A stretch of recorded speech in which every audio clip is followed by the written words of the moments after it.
So hey everyone, I know that this Jordan trip with Harry and Meghan has been talked about to death. I understand that you're probably sitting here thinking, oh, got another one, but I just want to grab 2 minutes of your time. And if you are interested, that you might then continue on with the rest of this video. As someone with a background in psychology, in fact, I've been a psychotherapist for nearly 30 years now. Every time I see these two go out and about, my skin just crawls at how negligent and dangerous these two really are. And I'm going to expose why, what I truly feel is going on here. I am just disgusted with what I saw, and even more disgusted with the fact that the mainstream media just refuse to call them out. So we need to keep doing that. Channels like this are important because it's about the truth. It is about exposing these people. And it's not just Harry and Meghan. This is a global pandemic in a way. So if you enjoy the psychology, and I don't just focus on Harry and Meghan, I will be talking about other things as well and other people. But for now, this is incredibly important. So if I've grabbed your attention this far, then consider watching the rest of this video. So go grab your drink, sit back as we get into some tea, some truth, and a touch of therapeutic psychology.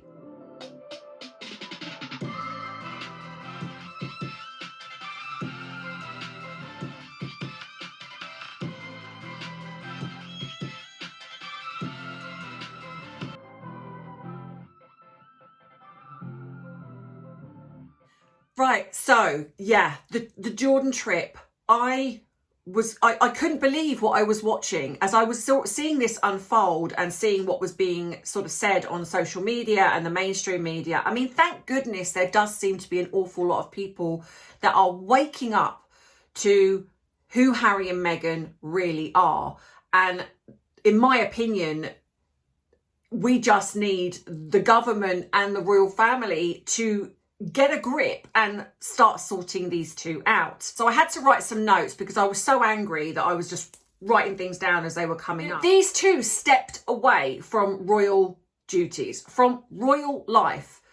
They wanted to, I don't know, go over to Hollywood, be celebrities, whatever it was that they decided that they planned. And I have done various videos on this, but this is what they wanted to do. They didn't want to be part of the structure of the royal family anymore.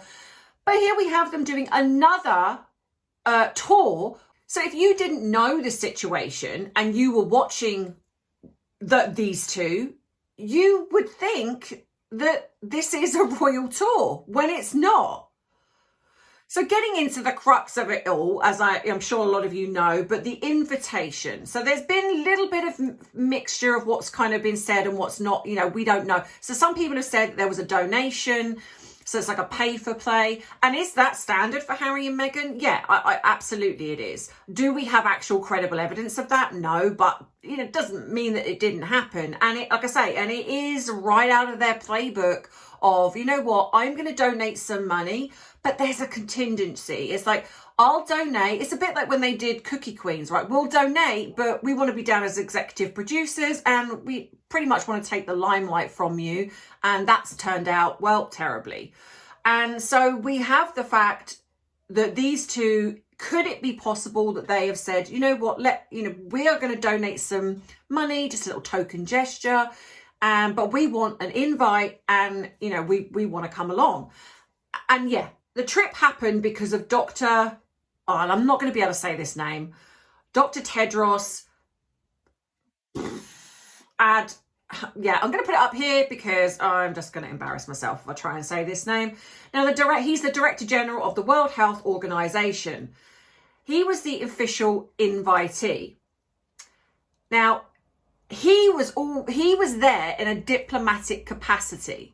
Harry and Meghan were not. They were not there in any diplomatic capacity. They were there, in a sense, as private citizens, as, well, celebrities, if you like. They did meet senior leadership and attended official engagements connected to his role, not theirs, his. They hijacked, in a sense, what he was doing. It's like, we'll come along, but we're just going to be front and center. They attended as his guests, not as working royals and not as a representative of the British government, which we know. That is important because Tedros had institutional authority and they didn't. And this is what angers me the most with these two, is because they're, like I say, they've hijacked this moment, created it to be all about them. And I don't know why certain people do not call them out on this. But, and I'm going to get to the backlash of everything in my next video, because there were other things that have come out since, and I think it's incredibly important that we not just talk about this trip, and I do it to get so my own mental health doesn't suffer, but we also talk about the backlash, because there's just not enough time in this video, because I'll be here forever and I don't think you want that. You've all got a life. But the thing is, even as private citizens, Harry is still a member of the royal family, unfortunately, and they do still have their dukedoms, annoyingly. But this creates a weird grey area. So they're not working royals, but they're still royal, or well, Harry is and she's just a hanger-on, but anyway. So, yeah, so one of the first things they did was they go to a refugee camp. And again, this is very royal tour adjacent. So this, again, creates this illusion of, oh, look, this is a royal tour, but it's not. And they've got no credibility, really. They've got no authority, no power, no nothing. So this just then becomes, well, who is this for then? They met families and they met children displaced by war, you know, that have just gone through such a terrible time. And it then angers me even more when these two complain about their life, because it's like, how can you, it's a bit like when they were in Africa, right? It's, you know, when they sat, I'm like, nobody asked me if I was okay. It's like, how do you visit these places and not come away feeling very humbled and grateful for your position in life? Even if you didn't have the money that they have and all of the luxuries that they have, even someone like myself that just comes from a Joe average, you know, working class family, and, you know, I've got a home, I've got my health, I've got my family, I've got friends, you know, I've got a roof over my head and I can put food on the table and I can pay my bills. That humbles you, or it at least should. But these two, not so much. Like I say, you've got them sitting, you know, and again, using children as a backdrop, as a prop. And I want to climb through the television. Well, actually, it's not television, it's my phone. The thoughts, my professional head just went right out of the window. I'm sorry, but it did. Now, then we get to the biggest thing for me, which was the hospital visit with Maria. And she was a 14-year-old girl who has suffered horrifically with her injuries. And, well, I'm going to show you a little bit of a video now, and I'm going to talk about it. So here's the video, and we'll come back in a minute. Does she my insurance? She said yes. Okay, so her plan was to amputate her right leg. However, they refused. After multiple attempts, dressings are being done under anesthesia because they are very pain. However, sometimes anesthesia was not available then. So this was very severe and traumatizing. Tell me, look at this look. This is where the camera is over here. So it's like she's looking like at the camera. And then it's almost like she realises that she's got to look concerned. She's biting her lip. And it's this look. It's almost a smirk. There's just something there. There is really, really something incredibly disconnected with her. I was watching the whole time. It's like here she steps back. It's like she looks uncomfortable when her injuries are being revealed. I will say the one thing about Harry, at least he does actually show concern. But Meghan, the whole time, just looks completely disconnected. She doesn't even give the young girl any eye contact whatsoever. And my heart breaks for this young lady. And it just shows you, bless her heart, how resilient she is. And yet you've got these two that can stand in front of a camera and say how unfair life is, How this hasn't humbled them, I don't know. I honestly do not know. They disgust me. They really do. Right. So there you go. So you look, you're looking at, to me, I'm sorry, but Meghan looked like there was a disgust. There was almost like a bit of a smirk. It was almost as if I tell you what it felt like. It was if she was trying to act terribly, but trying to act concerned.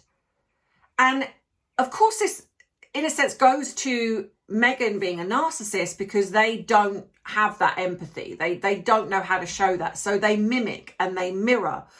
And that to me looks exactly what that looks like. Harry does look a little bit more concerned. But again, what I wanted, honestly, I cannot for the life of me understand why these two again were not called out. Yes, there were some media pieces about it, but it didn't blow up like some of their more positive things do, with their sycophantic media posts. How did this not blow up? This was an absolute, if ever I saw it, abuse of their position.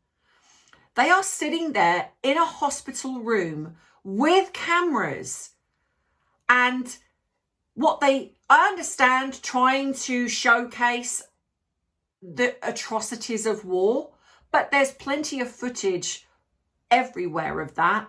What they did was they put that little girl on the spot, because it wasn't just talking to her about her experience. They asked her in the room with cameras if she would show them. And of course, the argument from their cult fanatics, well, she did say yes. She's 14 years old. And when you're sitting there with what you perceive as people in power, people that have got a platform, people that are sort of, you might view as higher up than you, you're put in a position. And then the doctor goes, well, she said yes. Well, what did they expect them? What did they expect her to say on camera? No. And it should never have been asked in the first place. Never.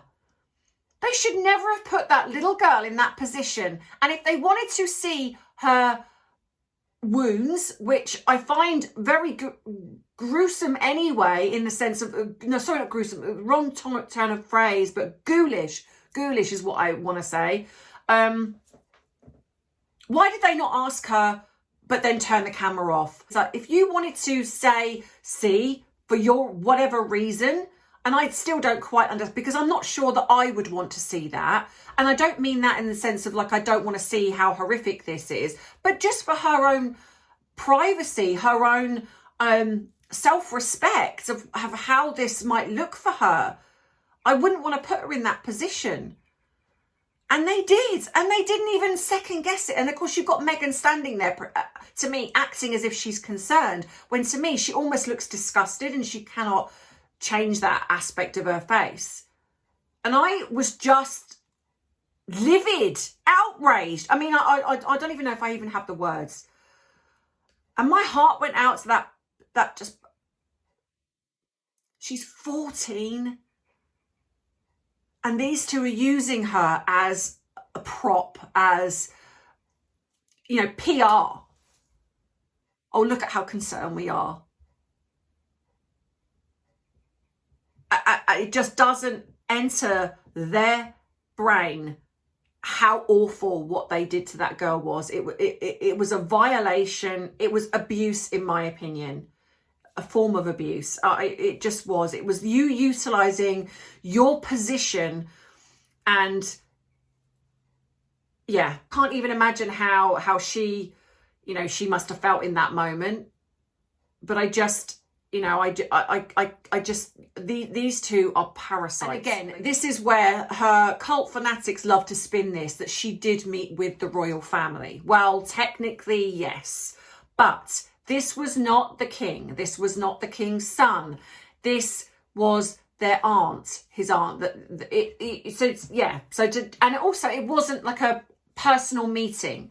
Harry and Meghan met Princess Basma, but she is the aunt of King Abdullah, II and a senior member of the Jordanian royal family. So, okay, yes, technically they did. The status is meeting the king. And, you know, and of course we know that Harry and Meghan would have wanted that. And I have heard that they apparently wanted a meeting with them, but it didn't happen. Again, is that something they would do? Yes, but again, nothing credible about that. It wasn't a personal meeting. So Princess Basma has spent decades involved in humanitarian and development work. So she's done a lot for like the humanitarian side of things, and particularly supporting refugee communities and healthcare access, plus social development programs across Jordan. So on paper, this meeting to some degree made sense. But again, remember that it was Dr. Tedros that was organising this, and Harry and Meghan are just the hangers-on. So in some ways they were, like I say, they were in the same space. So, and this is why this is impossible to ignore, because you've got, even though Harry and Meghan were not there in any official representative of the British monarchy or the UK government, he was still being received by a senior member of the royal family.